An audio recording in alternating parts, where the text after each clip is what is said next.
Let's begin. Okay. What's up, guys? My name is Tejas Nair. I'm the studio engineer right here at 11 Gauge Recordings. Today, wait 1 second. What's up, guys? My name is Tejas Nair. I'm the studio engineer here at 11 Gauge Recordings. Welcome to a brand new episode of the podcast. Today, we are in conversation with Vats Iyengar. Vats is the guitarist and lead vocalist of the progressive rock band Rainburn, right here from Bangalore. He is a full-time musician, so we'll be getting into what it entails being a full-time musician here in the country. When I say full-time musician, it never means you're just in a band playing all the time, especially in this country. Actually, in any country, right? I mean, it never means that you're just playing in a band and you don't have any other income stream. So we'll be talking about all of that, what it entails being a full-time musician in the country. We'll also be talking about the whole songwriting process, especially for a concept album, because if my memory is right, you've written only concept albums or in some form or the other. Yeah, So, there's always a theme always a associated theme with an album, at least. And your whole practice routines, especially as you play more than one instrument, so your whole practice routine, practicing both instruments and approaching the recording process. Let's get into that. And again, thanks for doing this. Thanks for having me here. Cool. So let's start with, like I said, you are a full-time musician. You teach music as part of a music school and also your own private classes. So what is your experience? And you can start with that, I think. You touched upon a really important point when you said not just this country, but everywhere, especially. Like we've talked about Periphery, for example, in the past, who are probably these days one of probably the most popular modern progressive band. But even they have multiple income streams. And Misha, who's basically the leader of Periphery, said Periphery is like a passion project, almost like a hobby in terms of finance. So that's, I think, a lot of people. I mean, I get mostly kids who like late teenagers or about that age who want to quit college and become a rock star. I've actually heard them say this. So I myself have made that. I think all of us have thought about it at some point.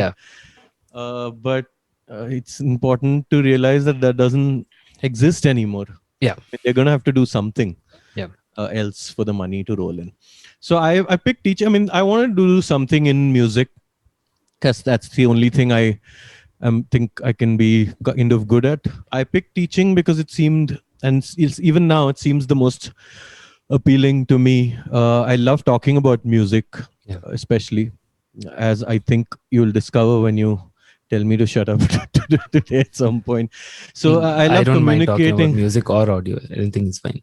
This is why I started this whole thing, so that I can just blabber. I love talking to music and I love communicating that to younger people, especially because a lot of them sometimes have very insightful questions and makes you question the fundamentals, whether it's related to playing an instrument or about the whole philosophy of music as such. So that's the reason I thought jobs around music, I thought music would be the best fit. Teaching would be the best fit for me. Sorry. Yeah. Just as a side note, this teaching music wasn't your first choice. It wasn't your first job, basically. It was my first choice, but not my touch upon that a little bit so that people get like a context on. So I came to Bangalore as part of campus placements, and I started working in an investment bank. I don't know if I should name them. No, that's not necessary. If they sue me, I don't have any money to. No, I don't know why they'd sue me, but I started working there, and I realized on my first day there that I wouldn't survive. I mean, I couldn't be happy doing that. But I did spend a year and a bit there, year and a half almost, because I had some student loans to pay back. And when I had started studying and then started this job, my parents weren't in a great place financially. So, but that also got resolved luckily in that year and a half. So everything got sorted out and I quit the job and then I just became a musician full time. So year and a half you worked with that company before taking this decision. Yeah. Cool.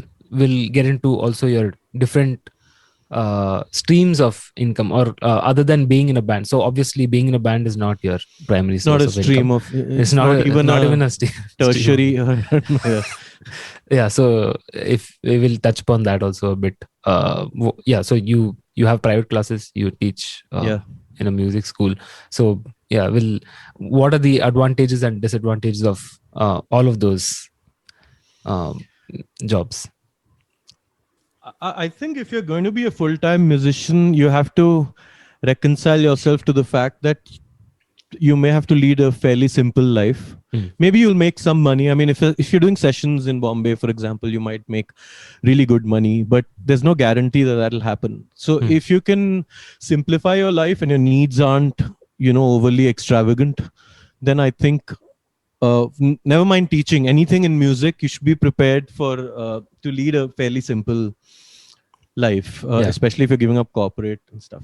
Hmm. Now, coming to teaching itself, I used to teach in schools for a while, like schools where they have other subjects, like science and whatever.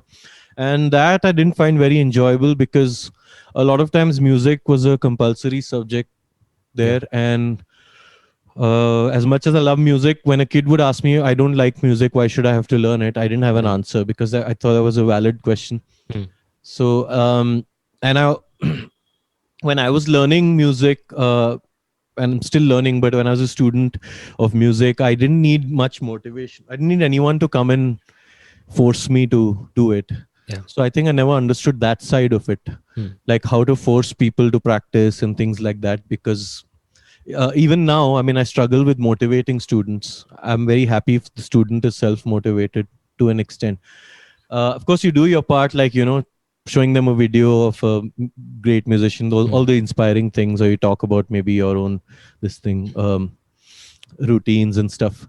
So that's, I think, one of the biggest challenges of teaching, when you find a student who's not so motivated. Do you think keeping the students, like the difficulty of keeping the students motivated, is because of this day and age, or has it been from your experience? Have you heard it from even like your people who are senior to you and all of that, who are music teachers? No, I don't think it's a product of the day and age. They might have more options now in terms of hobbies and stuff readily available, but I think it's always been the case. The important thing is to understand the need of each student. Not every student who wants to learn wants to be a great musician. I mean, and some of them just want to play for their friends, and it's all valid. It's a perfectly valid reason to learn. It's just a extracurricular skill or something. Yeah, like and that. that's fine. I mean, music doesn't have to mean one thing for everybody. Everyone, It can mean yeah. different things for different people. But so if a student comes with that clear-headed this thing, I want to learn to play a few songs for my friends, and I don't know, be popular in college or something like that.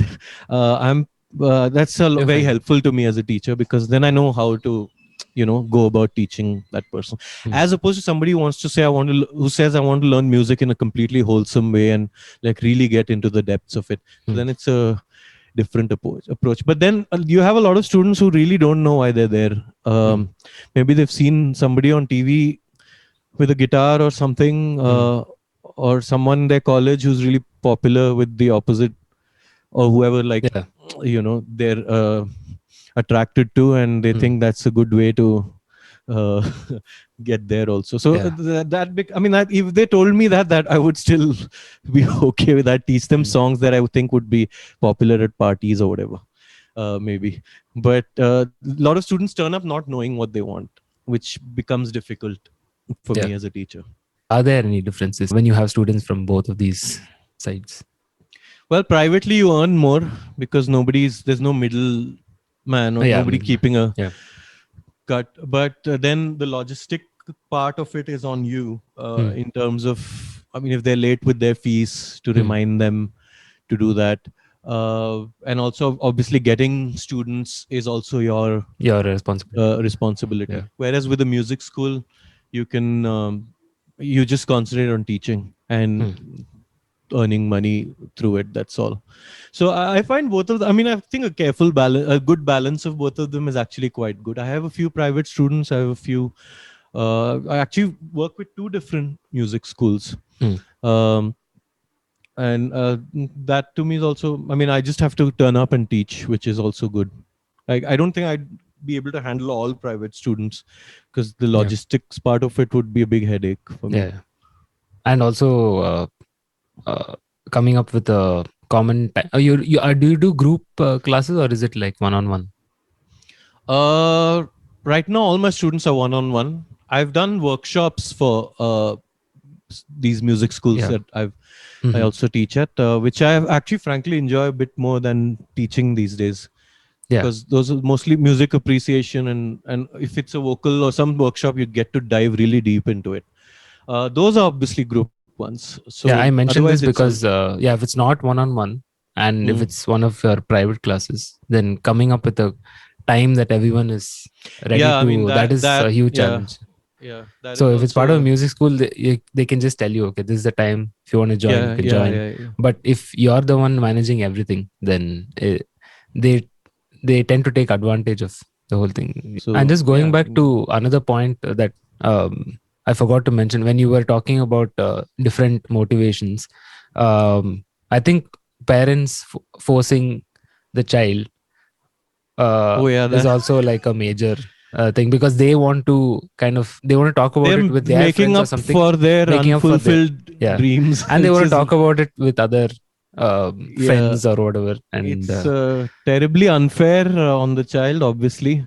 hmm, But most of the people I teach are at least teenagers. I prefer like a slightly older group, 14, 15 plus at least. okay. And you said older, So I thought like 18 no, to like no, I have students who are also like mid 20s, and I've had a student who was 60 plus also oh once. yeah, okay, Uh, but yeah, mostly I prefer slightly older kids because with the younger ones, this is a big factor. Parents forcing them, and yeah, now everything's on Zoom mostly or hmm, online. But when it was one-on-one, it was even more of a. I think parents want some peace at home, so they send yeah, their kids to yeah, someplace or that's the also there. other. But yeah, you're right about the whole almost surrogate achievement thing. That's Yeah, not limited to music as such. I mean, a lot of parents want their kids to be in the army or be engineers or something or the other. It's basically they're also trying to make up for things that they wish they'd done and yeah, didn't do. yeah. Let's get into the band itself, Hmm. and how you approach writing concept albums, and what is your preparation and songwriting process for the same. Yeah, I mean, I've been asked this question about why don't you release just singles? Mhm. Because it does make more sense financially, and you Yeah. can space it out. It's much easier. Mhm. But the way I think is very story driven, uh, and I get into certain. It's not always a concept album in the traditional sense, but it's very thematic. There's a definite theme to every album. Sometimes in terms of sound, in terms of what topics broadly you're writing about. So because I'm so story driven, I don't think a song at a time would make even if I connected them each single after single, wouldn't make that much sense to me. So I come up with the concept and the story first, and then I break it down into individual topics, which would then become each topic would become a song, and Okay. then I start writing the song, which is a very odd way. And Mm. Riju, our guitarist, said this like a few weeks ago. He said the way he writes, and I think the way most people write is if they're guitarists or whatever the instrument is, they come up with a riff and then Mm. try to think what kind of song this could be part of. But I go the other way. I come up with what the song is going to be about, what the entire story is going to be about. Yeah. That's the album, then each Mm. song, then try to write music or come up with riffs and melodies that are going to So do be you come about up each. with the concept first, or you start writing the songs first and then think about what the concept of the album? No. Concept first. Concept first, then I break it down into say 10, 11, whatever, 8 parts. Hmm. That this could be chapter 1, chapter. It's almost like thinking of a book. Chapter Okay. 1 would be about this. And Yeah. each chapter is then actually a song, which is the story of the or So the the theme of the concept, does it play a part in you writing that song? Yeah, obviously. Because all of those Because songs riff are, ideas and all of that, I don't think does it really. I don't know how well, I that mean, connects. So. yeah, every once in a while, I mean, I do come up with riffs and melodies that I just record on my phone most of the time Hmm. and forget about it. And when I'm really sitting down and thinking, okay, I need this is the concept and these are the songs, topics, I might think of a riff that, oh, yeah, I know last month I came up with an idea. I think that'll fit here. Hmm. So that also happens. Okay. In that case, the riff has come first or the melody has come first. But I've done nothing with it until I remembered that this could fit this song idea.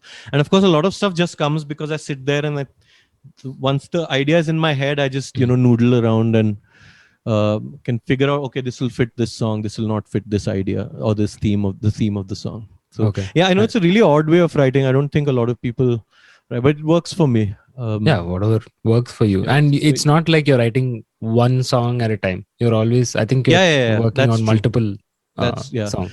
I think the idea is once the concept is really clear in my head, then I can write really fast. And because if I come up with a riff, I can immediately figure out, okay, this will fit song number 7 or something like that. Because the songs in my head are really clear, Yeah. I don't know if that makes sense. Yeah. In my No, head, it's clear that musically this song, I think, will be sort of like this and that kind of idea. okay. And okay. So, you're working on multiple songs at a time. Yeah. And how much time does it take usually for you to finish, say, an 8-song or 10-song album? Oh, it Approximately. depends. Actually, I work really hard on letting the concept kind of percolate in my head. And of course, observing, reading, watching stuff, talking, just meeting people and observing things and all of that. And then when it's clear, then it happens really fast. Like Insignify, the album that we, full length album with you, I had written 2 songs. And then the concept itself took me a year or something to it was just developing in my head. But once it developed, I think it took me 2.5 months to write the remaining 8 songs. Okay. And like the basic song. One of the songs took a month. Purpose that took almost a month, but everything else happened really, really fast after that. Okay. So it's that's the basic arrangement of the song. Yeah. Not like the final. Yeah, I mean, it doesn't actually change that much. But like for Insignify, I was writing stuff on my living room couch. Different couch.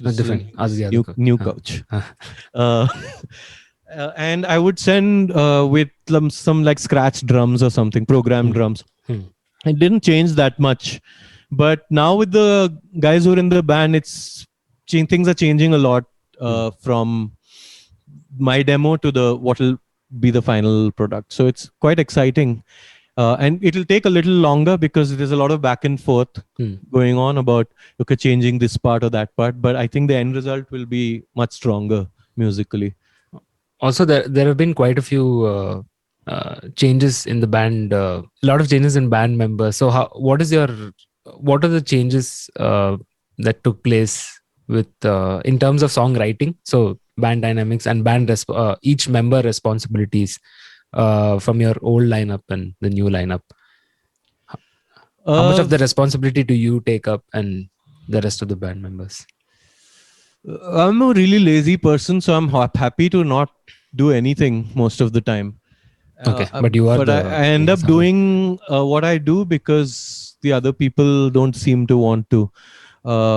So I always start with giving them the idea conceptually, or saying that we need a song like this, and then if nothing happens for a while, then I come up with more musical ideas, riffs and melodies, and then again, if nothing happens for a while, then I have to think of how I want the drums to sound and things like that. So with this lineup so far, we've written, I think, 4 songs are completed. 4 songs. I think, yeah. 4 new songs for the next album. I haven't had to work on definitely nothing that's not my instrument. like drums and Hmm. that's Neil just handles everything. And Riju has actually written sections of songs like Outrage, song we performed at our last gig. Yeah. He wrote there's this bridge in that Hmm. that he came up with musically, and the Okay. melody, which is Mhm. always a great thing. Hmm. I mean, he came up with the vocal melody also, Okay. Hmm. saying that I think it could be like this. So yeah, that part makes me really happy. It's very collaborative now. At least Yeah. it's the most collaborative right now than as it has ever been in this band in terms of songwriting. Are you happy that it's more collaborative because of the fact that everyone is like a song is not just your idea, or just because you don't have to do much? No, I mean obviously, if I don't like something somebody else does, I wouldn't settle for Yeah, you that, wouldn't settle and for it. neither would they. Hmm. Like Neil, I think, asked me to rewrite an outro Hmm. for one of our recent songs because he doesn't like the outro, and I saw his point why he doesn't like it. Hmm. So yeah, it's not. I mean, there is some laziness, but I'm just joking about that. It's more. I think if hopefully the people in your band in general are people that you respect musically, Hmm. and so you want them involved in all the aspects And as that's a much as good possible. point to bring up also, because when you're in a band and you're writing, uh, at least in a serious form, when I say band, not just as a hobby, if you're a band and you're writing serious music, I think everyone in the band should get involved in the songwriting process and not bring in ego and Well, I mean, things like first that. of all, this is a hobby because we don't earn any money. I mean, Yeah, if but periphery is a hobby, this is definitely a hobby. yeah. I'm I know you what know you you know what mean. I mean. Yeah. Huh. See, I don't think everybody can write song. Everybody can learn to write eventually, but not Hmm. everyone is interested in writing songs, which is okay, I Hmm. think. So there are a lot of bands where one or two people lead the way in terms of Hmm. composition and stuff like that. There are also bands where everybody writes together No, what I collaboratively. meant So, was, if there is a main songwriter and there's one guy who does most of the work in terms of songwriting, and there's another person in the band who comes up with a certain part in the song. There have been bands that like the main songwriter will put that to the side, and they want their idea to come first, oh just yeah, yeah, because yeah. yeah, That's yeah. I mean, that's what I I mean. don't think yeah. I mean, I think maybe if you're like 18 or 19, you have that ego about, Hmm. but I think there not. are people who are Well, I mean, like older than, mentally yeah, 18 mentally 18. Yeah. or 19. At the end of the day, it's music, best music possible. You want to Hmm. put it out, not a flawed this thing. But yeah, it's not always ego. Sometimes you're so close to like when you're writing something, it's very very Personal. vulnerable form of Yeah. expression. Yeah. So very close to it, and if somebody band wants to change something or reject it, it is difficult sometimes because it kind of feels personal. I Right. mean, I can imagine that it can feel personal. Yeah. You Yeah. want to get rid of that. So yeah, I think it's not just ego, it's also some sensitivities, and I've never had that problem, honestly. Can't remember, at least when That, somebody came and said I don't like this and I got offended, like personally offended. That's never happened. in my intro, I mentioned that you play both guitar and you also handle vocals for the band. So how does that? How difficult is it for you to handle both of those duties in the band? One is you have to prepare both of those parts for the songs Mhm. itself, and then again make sure those parts are prepared well when you're before going into a live show Hmm. or a tour or something like that. So how do you go about that? Well, writing the parts has never been something that's felt really difficult to me because I that's my number one thing. Favorite thing about being a musician is writing songs. Hmm. But yeah, preparing some of them, yeah, they get a little complicated. I mean, you're well versed with all the parts, I think, in all Yeah. our songs, Yeah. and I'm sure you know, like there's parts in songs which are take some effort to sing and Perform them. play Yeah. at the same time. Uh, I think I've heard a lot of advice on. I think it's not something that's talked a lot about. people who do two things at the same time to a fair degree of proficiency. I'm not talking about playing a tambourine while you're singing. Yeah. No offense to tambourine players, but yeah, I've heard a lot of advice that other people gave, like prepare each separately, then bring them together, which is all good advice. But there's also one of the things I noticed in a lot of time of playing was there were times when I would struggle with singing a certain thing live, and I would go back. I'd be out of breath basically for that part. I would wonder. I said, "This is not a difficult part. Why am I struggling for breath here?" And I realized that was because just before that there was a guitar part that was coming up that was a little complex. Okay. So my breath automatically, I held my breath. Okay. Oh. Got it. You don't realize those things if you're just a player, because it doesn't. If you're just a guitarist, doesn't affect. But it took me a long time to realize, okay, my breath is tensing up because just before this there was a difficult part. So a lot of times when I'm playing guitar, just practicing guitar, I'm also concentrating on my breathing all the time, that it shouldn't tense up. And that's during I think that comes with just a lot of practice, because it should be almost like a secondary. Autopilot. Yeah, autopilot thing. Yeah, because vocals for the most part can't be autopilot because you have to put certain feeling into them. But riffs, and I mean, mostly you're playing riff parts or chordal stuff when you're singing. That can be on autopilot, because like when you're playing a guitar solo, and vibrato cannot, again, for example, be on autopilot, because you need to put some heart and emotion into it right then and there.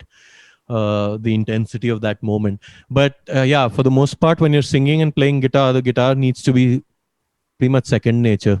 Yeah. Also, I think bifurcating the parts that you're playing. So I myself have seen during your shows, you handle the rhythm parts when you're singing, so that it's not, obviously it'll be a lot more tougher to play a lead section. So bifurcating the parts between your members and making sure it's the most efficient way to make it sound from an audience perspective. Because I mean, generally nobody's playing lead guitar unless they're like a really obnoxious show-offy lead guitar player. They won't be playing lead guitar when the singer's singing, hopefully.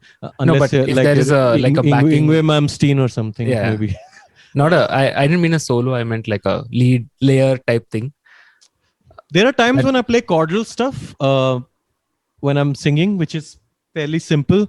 Times when I'm playing some like Elusive Light, for example, one of our songs, I'm playing that riff while singing the verses.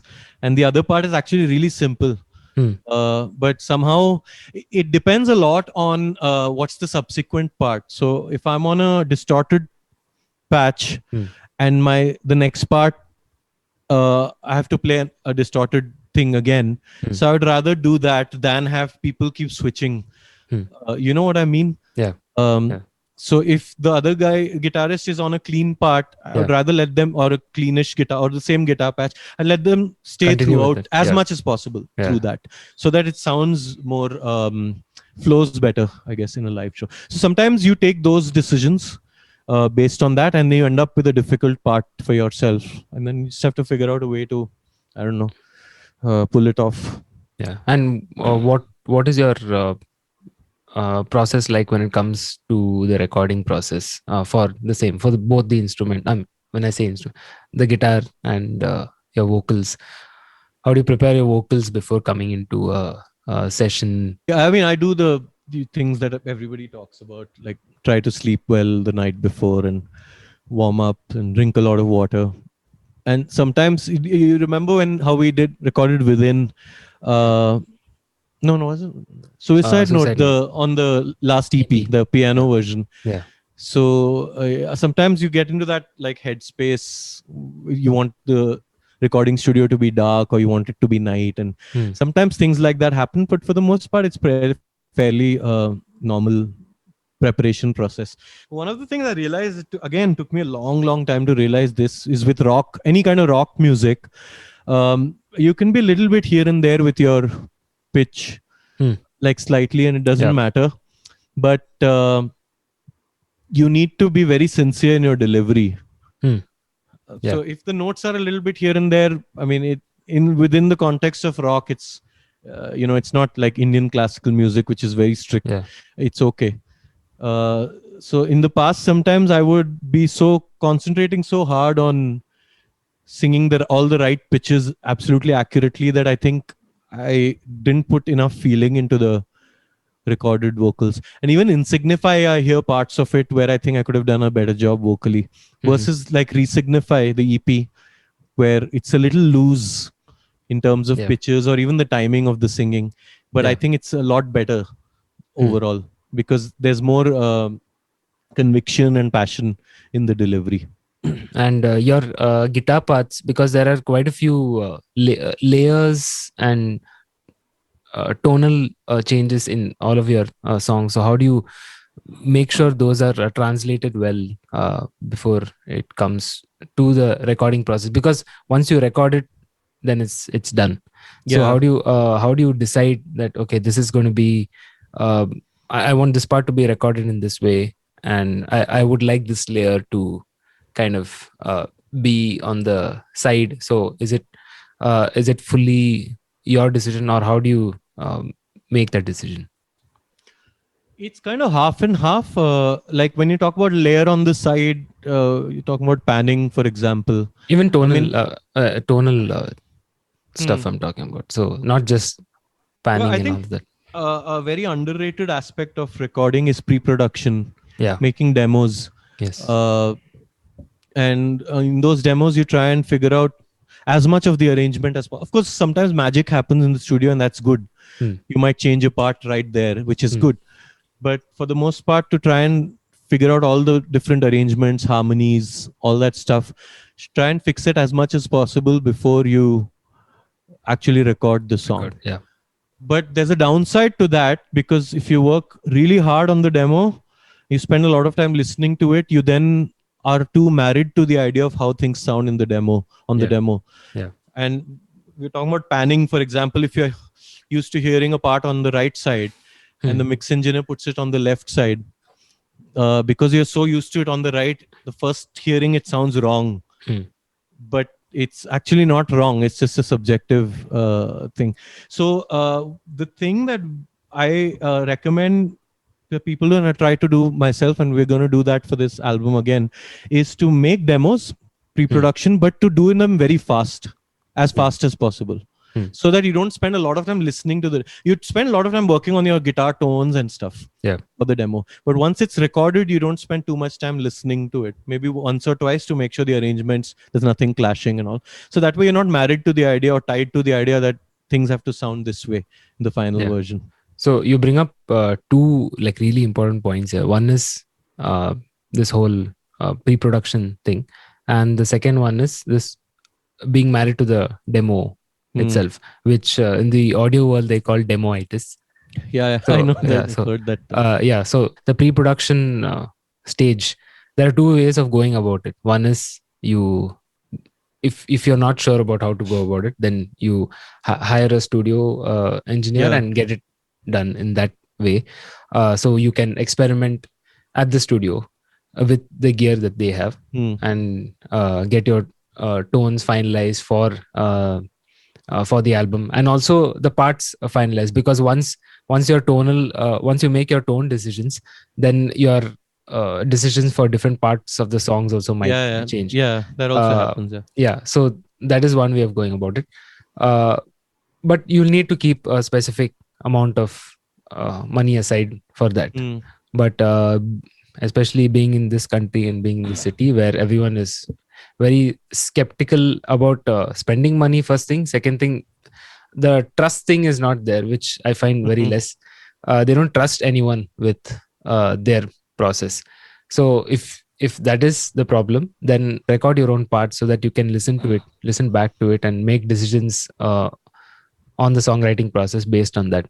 And a lot of people these days aren't open to spending time learning all of these things, which is I mean, it's okay if you don't want to learn. If you find an engineer that can be sort of a producer as well, and you have faith in them, like you said, trust is an important part of it, then you just I think Steven Wilson was asked this question about guitar tones. Yeah. He said, I'm a producer. My job is not guitar tones. If I need good guitar tones, I have a guitar guy. I go Yeah. to him, pay him some, like, whatever for his time, and he gets me a good tone. So, yeah, I mean, it's important to delegate those things. And if you can't or don't want to get into certain things, you don't, let's say I don't want to learn much about drums or anything, Yeah. really. Yeah. So I have to trust my drummer completely with the parts that he Yeah. But say, comes up with. why I bring up this topic is, say you're a vocalist. The only way to kind of test out your parts before the recording process or before finalizing your song itself is recording yourself and recording harmonies or backing vocals and all of that, testing it out for yourself if it's working in the right way. Yeah. So I think that knowledge is very important, even in terms of guitars. Like, if you're doing rhythm parts, double tracking your guitars and then seeing if that gives the effect that you want to create. And then even all of these pan decisions, if you take beforehand, you have an idea and you have a vision for the song before you even get into the studio. You're not going to the studio blind.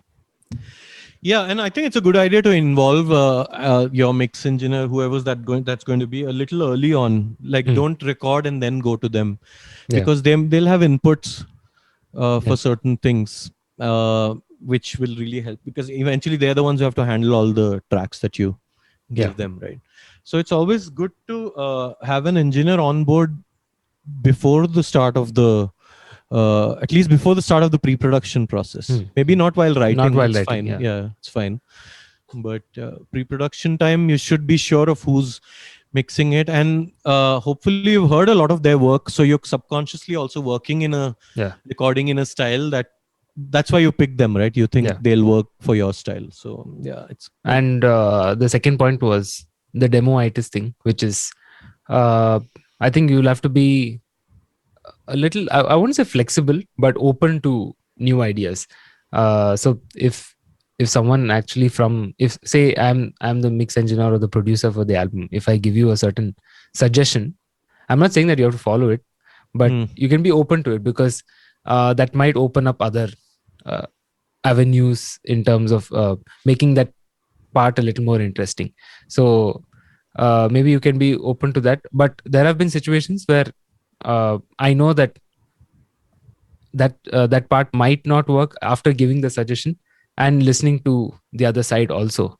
Like if I tell you, maybe you can add this part, but then you'll give me a justification for that part.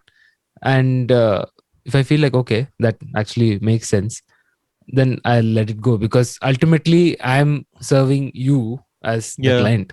So I will give my side of it as my job. I think your answer, the extent of your suggestions will also depend on how sure the person or people are about the vision for the song. Sometimes you get a lot of people who are just confused about how they want it to sound.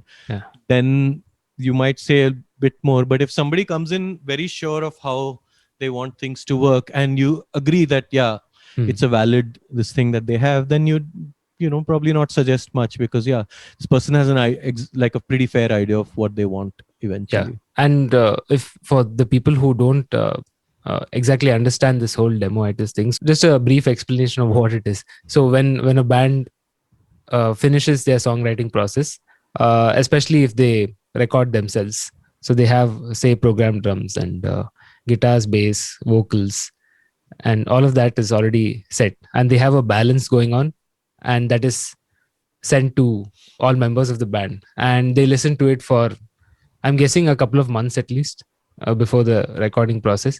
And once the recording process starts, if they're not sure of their vision, then the recording process might change a few things, and then they start becoming unsure from that stage itself.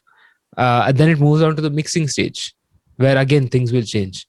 So that's why I say the recording stage and pre-production stage is the most important, because once that is set, then you don't have to worry about, is it going to change a lot? Because if you have recorded it well, first played it well, performed it well, recorded it well, then it's not going to change that much, because mixing is not meant to be a huge change, especially if you're good musicians. it's meant to enhance and make everything more clear. Obviously, like all the layers and parts, meant to enhance, bring out the songwriters or the composers and the musicians' vision. Obviously, the best way you can.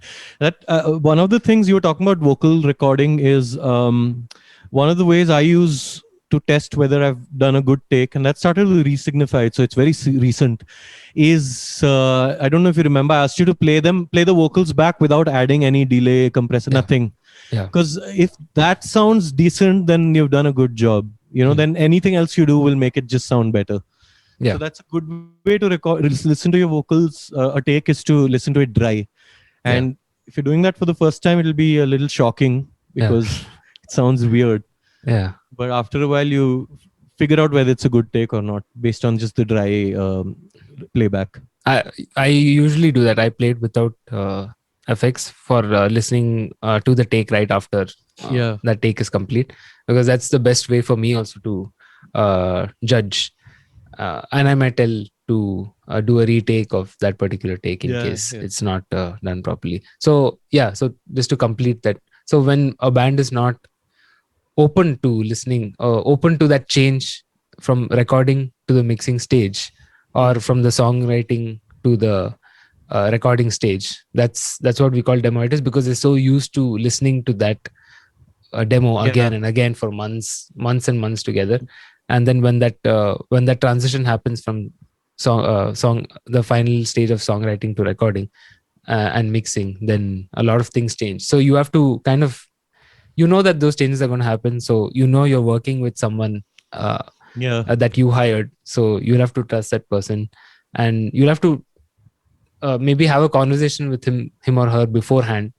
You can decide which things are indispensable, like I want it to be this way, and which things you're just open to. And those decisions should be made before the mixing process starts. And those communicated. And once that is communicated, it becomes a lot more easier for me as an engineer, or anyone as an engineer, to take certain decisions. I don't have to kind of think, oh, will the band like if I do this? Because I know that you communicated this to me, this part should sound like this, so I have that blueprint ready already. So I'm following that, and that makes the process a lot more easier. You remember the process, I think just before our recording for one of the albums, the recording process, a way to kind of test out which mic works for your voice. So you remember the process that you went through? I think you went to a I went to used a lot of different mics, including a Neumann U87, which was lots of expensive mics. We ended up going with the Shure SM7B. But I mean, I'm not saying mics are not important, gear is not important. It's all really important. But I think this won't make sense to somebody who's not gone through the process. To me right now, the mic is not such an important part of the recording process. The most important part is me and my preparation. The second most important part is you, what you like, the engineer, what you do with it. Third most important part is the equipment and the environment. For me, it's always the performance first, and then mic choice and whatever gear choice for that. So, but that's like when I was a kid and I was lusting after all these guitars, and like the older pros would say tone is in the fingers, and I'd be like, this is all some bullshit. Like they're just making up random shit. How can it be? But you have to go through the process to realize, I think it is in the fingers, a lot of it. Not all, obviously. I mean, you can't play, Animals Leaders on a broken Gibson or, local acoustic guitar. But a lot of it is in the style and technique and fingers and that kind of stuff. And similarly, the recording process, it's the people and their delivery and the performance that's more important than the gear. But like you said, during Insignify, I've tested a lot of mics. Had to go through that process to realize that it's maybe not as important as I was thinking at the time. And you even sent me a couple of files. I sent you a lot of files. A lot of files with your vocals recorded using different mics. And you asked me to do a blind test and tell me which tell you which sounded the best. Yeah. And I think both of us finalized on the Shure SM7B. Yeah, SM7B sounded the best, but during For your voice. during Resignify, we recorded with your NT2A, is it? NT2A, yeah. Yeah. Now I have And this. yeah, congratulations. Yeah. But yeah, I mean, I like I said, I like my singing on Resignify a lot more than on Insignify. Obviously, that had nothing to do with the mic. It was the preparation of the my performance, basically. Yeah. Just to tie all this up, our entire conversation, how important do you think is having, even though you want to be a full-time musician, but how important is it having a full-time job and supporting yourself? Even you can't, just for the younger audience, if someone's listening, how important is it to support yourself in some form or the other and not depend on, just playing in a band, because that's not going to support you in any way. I mean, you can't. You have to figure out whether it's doing a corporate job or having a business. But in all the cases, or teaching or anything, in all the cases, the key thing, as your band gets more and more popular, it gets harder, not easier, because you do more shows, more tours, you're away for longer, you have more commitments in terms of putting out albums and recordings. And so you need to have whatever work you're doing for your income you have to figure out a way to make it flexible. If it's your own business, somebody needs to be able to handle it when you're gone at erratic times. If it's a job, you need a benevolent employer or who are okay with as long as you're able to be productive overall over a time period teaching. So finding something that gives you steady money is one part of it, but that something should also give you the flexibility to be able to do all these things. And what would be your advice to someone who is looking to record an album and they're not sure how to kind of handle the whole money part of things and saving up for the whole recording process, hiring the right people and all of that? What would your advice be for them? Yeah, I mean, that's a hard thing because good talent doesn't come cheap, and it will make a difference to your overall the output if you record with good gear. Or I know we just spoke about how gear is not the most important thing, but I said it's still important. I think at some point you have to take a decision. Like, if you don't have money right now, but you think maybe in a few months you'd be able to put together the money. Sorry, that's my dog. Fiona. If you think in some months you'll probably be able to put together some money, then it's worth waiting. A lot of people are just in a hurry to put out stuff. I don't know why. Because I really don't understand that. I get it on one level. Like, I mean, you want to put stuff out, and I get that, but you can wait a little longer. But then if you're sure that maybe in 2-3 years you still won't save enough money, then you might as well put it out. And it's going to be badly mixed maybe or produced, but the alternative is never putting it out at all, which I've seen people who do that also. Like, I know a guitarist, probably one of the best guitarists I've seen, definitely in the city, never plays live, and because keeps saying my sound is not ready, a technique is not ready. So sometimes you can spend your whole life just waiting to be ready. So it's a call that you have to make. If you can wait a few months and save money, then you should. But if you know that even in a year or 2 years or 3 years, you're just not earning enough to be able to afford quality mix engineers or recording environments, then might as well just record it and put it out. But be prepared to live with the consequences of that. And I always tell bands also, it's not, if you don't have the budget to release an album, which is always preferable for the listener and for you, you'll have a body of work then. But if you can't release an album, then release a single, because that might work for your budget. You don't have to spend that big amount of money at one time, and also if you can release it frequently.